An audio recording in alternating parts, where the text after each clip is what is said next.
ये सीखने में लगे हैं कि इस काम को अंजाम कैसे देना है और जिराफ को कैसे बचाना है। ये काम खतरनाक है। हम एक अडल्ट फीमेल जिराफ पर एक जीपीएस ट्रैकिंग कॉलर लगाएंगे और इसी के साथ हम उसके कुछ सैंपल्स और उसका माप लेंगे।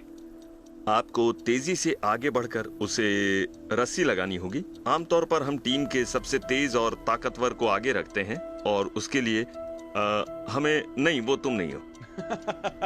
पीट की बातें सुनकर ही लगता है कि ये बहुत बड़ा मिशन होने वाला है। लोग रस्सी के साथ दौड़ने वाले हैं और इसमें बहुत खतरा है। इन्हें एक बहुत बड़े जानवर को खींचकर गिराना है और काफी कुछ दांव पर होगा। और मुझे लगता है कि फिलहाल मुझे जिराफ की एक्टिंग करनी है, तो देखते हैं ये लोग क्या करते हैं। दिन की पहली ट्रेनिंग शुरू होने जा रही है। जिराफ के आगे जाओ, आगे जाओ। रस्सी लाओ, जल्दी करो, दोनों तरफ से खींचो।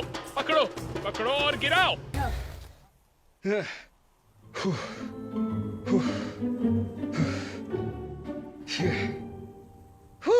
जिराफ बनना मुश्किल है काफी। जिराफ को पकड़ने की प्रैक्टिस अब थोड़ी और गंभीर होने वाली है।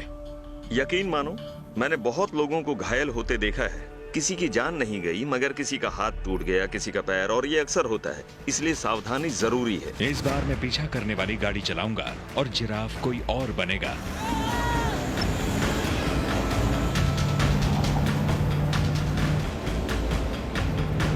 ओके, बहुत बढ़िया। तैयार हो बेड?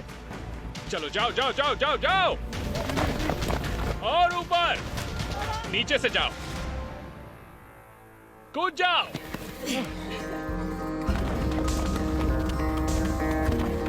ये ग्रुप कड़ी धूप में पूरे दिन प्रैक्टिस करता रहता है और जब सब ब्रेक लेने के लिए रुके तो मैंने जूलियन को अकेले ढलती शाम का मजा लेते हुए पाया। ये यकीनन दुनिया का सबसे खूबसूरत देश है। अरे लाजवाब जगह है। मेरा मतलब ये देखो, देखो इसे, हमारे आसपास देखो।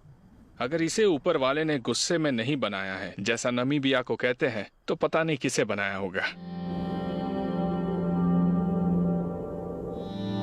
तो एक ऑस्ट्रेलियाई बंदा यहाँ आकर अपना वक्त क्यों लगा रहा है? जिराफ सी क्यों?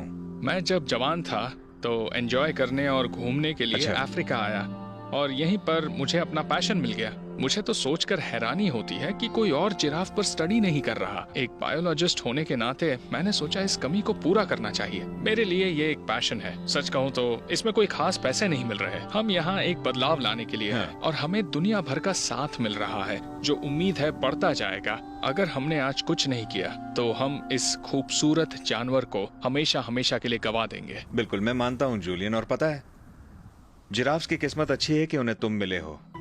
जूलियन की ऑर्गेनाइजेशन ने अब तक 250 से ज्यादा रेगिस्तान के जिराफ्स को आइडेंटिफाई कर लिया है और एक रिकॉर्ड बना लिया है। मगर यहाँ नामीबिया में 12,000 जिराफ्स हैं, यानी कि अब भी काम काफी है। और कंजर्वेशन के काम में जानकारी की कमी शिकारियों की समस्या ही जितनी बड़ी है। तो ये सब कॉलर लगाने का काम हम यहाँ नदी किनारे करने वाले हैं क्या जूलियन?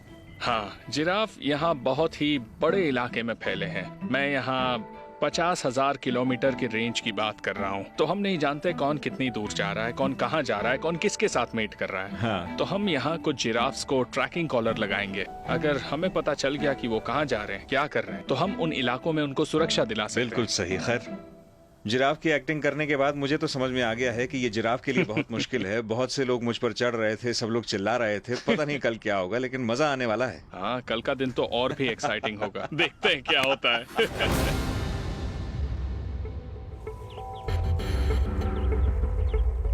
ओके दोस्तों, आज हम असली काम करेंगे।